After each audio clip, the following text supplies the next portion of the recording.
So, welcome to episode 7, Great White Shark Attack Case Files. So, I've not done a video in a while, so I've been too busy at work. So, it is what it is. Lovely drop of stuff that. So, episode 7, we're going to South America. So, quite an obscure location for great white shark attacks in terms of statistics, or a little known location. So, just a little bit about the general geography and stuff. This light area here is the Atacama Desert, so it's a very arid area. I think there's places here, I'm pretty sure it doesn't rain for like 10 years at a time.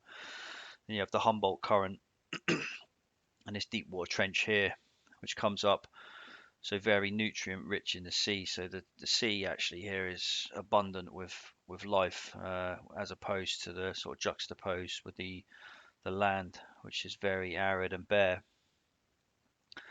Um, so the attack took place, so I guess just at the southern tip of the Atacama. So you have this area here. So I'm not really sure how you pronounce this. Pacha Danger. God only knows. And Los Villas. So this area here. So in the description, the attack took place somewhere along this shoreline, and the description just mentioned that there was a sea lion colony about 150 meters from the area that these guys were diving in, and there was a rocky shoreline where the boat was situated. So it would have been somewhere, I imagine, along this stretch of water here, and it's very shallow water, which is mentioned in the file. So somewhere between 1 and 10 meters. So they would have been 20 meters off with the boat, and then the diver would have been moving around the shoreline. So Chile itself, in terms of documented attacks, so there's been 8 documented attacks, and one of those documented attacks was actually quite a famous attack, the Heather Boswell attack, which happened on that research vessel near Easter Island, which is sort of way off to the west, but still classified as Chile. So they were just in the middle of the ocean. That's the one where the lady got her leg bitten off by a great white shark that just came out of nowhere. Oh, these guys are all swimming in the sea. So yeah, four of these 8 documented attacks have been fatal. So really like a coin flip with these attacks. And the first one documented was 1934, and the last one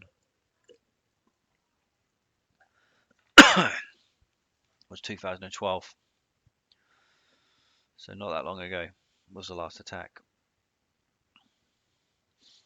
So so I mentioned the location, sort of the Punta Negra region of Chile. The attack happened on a Saturday on the weekend, on the 2nd of January 1980, and the victim was a guy, Jose Miranda, and the activity they were undertaking was diving, stroke fishing, collecting shells. Species, yeah, it was a great white shark, estimated to be 7 meters in length, so absolutely ginormous shark, 23 foot. And the time of the attack was sort of mid-morning or nearly midday, 11 o'clock. Yeah, and the water depth is, yeah, not sketchy reports on this, but I imagine it was somewhere between 1 meter and 10 meters in the area, but very shallow anyway. So maybe sort of 1 to 5, no more than 10. In the full moon phase, and the temperature of the water was 16 degrees, 8 meters of visibility. Conditions were overcast and calm water, no wind at all. Yeah, and I mentioned there's like a steep rocky shoreline, so really nowhere to go. You're sort of penned in, and the injury was fatal. And the narrative, which I'll go into in more detail here, they were fishing from a boat. I say fishing, spear fishing, collecting shells. So similar to a couple of the other attacks where you have a air accumulator on board a small support boat, and then there's a guy sort of tethered with an airline. And this guy was wearing all black fins, mask, and he was carrying a pry bar. But yeah, I mean, he might as well have been carrying a feather duster. Man, good that would have done him.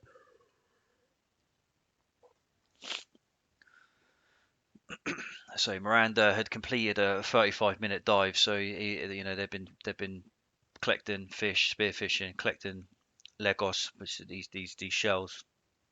So everything was going well. So he'd been diving for 35 minutes.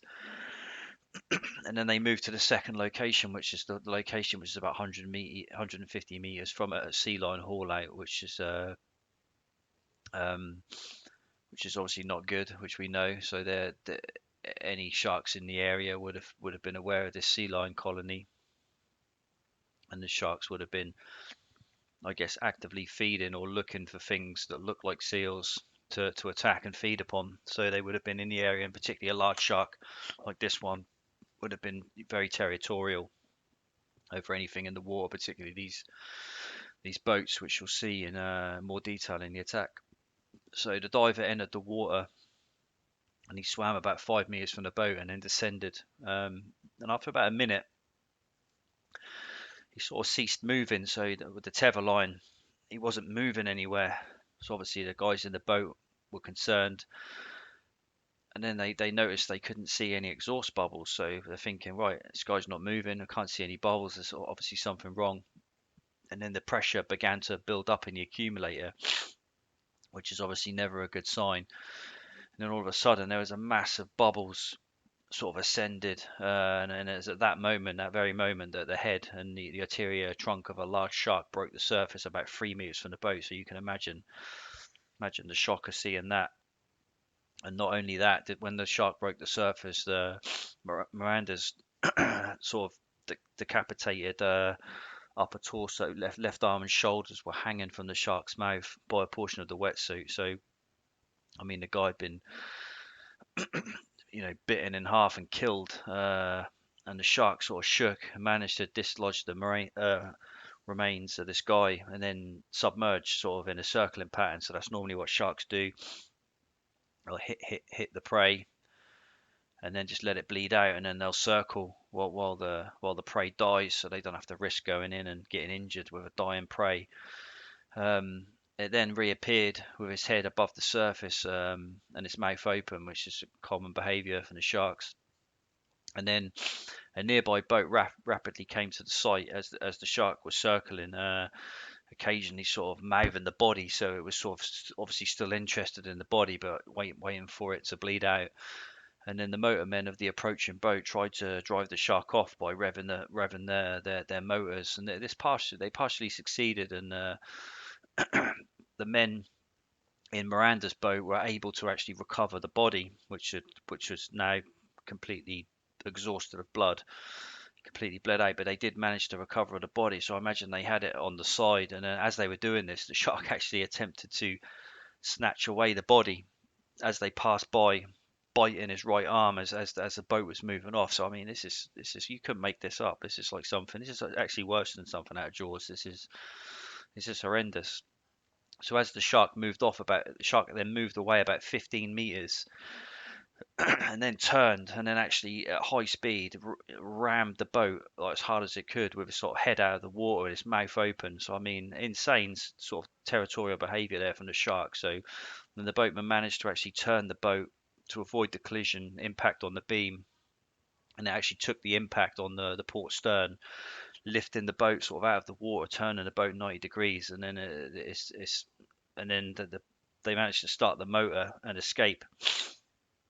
But the shark had then was then sort of pursuing them and like violently bumped the prow of the boat, thrusting its head, and there's at this point, or one of the guys on the boat said that the shark's snout was even with the prow of the boat, and its tail extended a meter beyond the stern. So that's how they got the measurement. So and this shark, they reckon, was as broad as the beam of the boat. So I mean, this is an absolutely ginormous shark.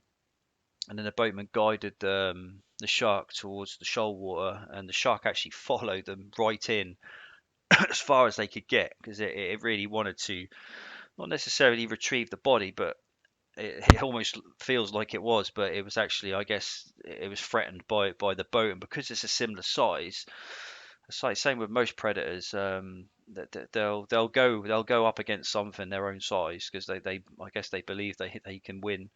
So this shark pursued them, became grounded. So this huge shark was thrashing around, and then while it was doing that, these guys managed to escape with their friend's body. So they actually managed to retrieve the body.